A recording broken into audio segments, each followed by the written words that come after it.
Grabe, dahil sa ginawa nila Vice Ganda at Ayon Perez, It's Showtime sinuspindi na. Halina't panoorin ang buong detalye, and of course, don't forget to like, share, and subscribe and hit the notification bell for more latest showbiz news update. Trending ngayon sa buong social media platforms ang kumakalat na balita tungkol sa inilabas mismong pahayag ng MTRCB kaugnay ito sa 12-day suspension sa noontime show na It's Showtime.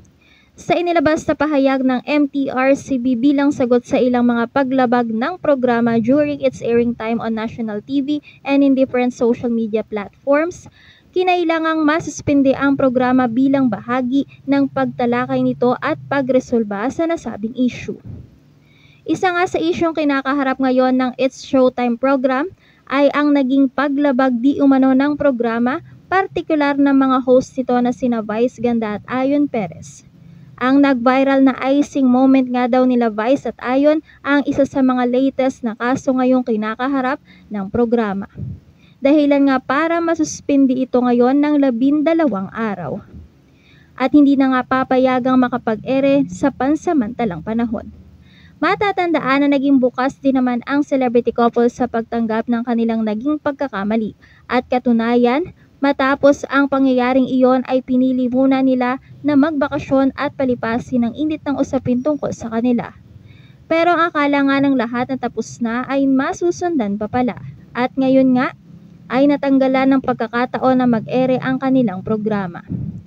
Pero bukod nga sa issue between Vice and Ayon, pahayag na rin ng MTRCB na noon pa man ay marami ng reklamong natatanggap mula sa noontime show.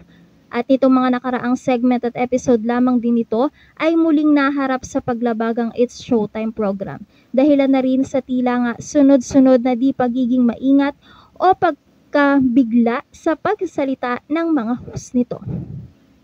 Sa loob ng 12 araw, hindi biro ang tagal nito at siguradong mamimiss ng lahat ang It's Showtime. Pero kung mapatunayan nga na may mga naging paglabag ito under MTRCB, kailangan na lang talagang tanggapin ang magiging hatol sa kanila at mas maging maingat pa sa muling pag-ere ng kanilang programa.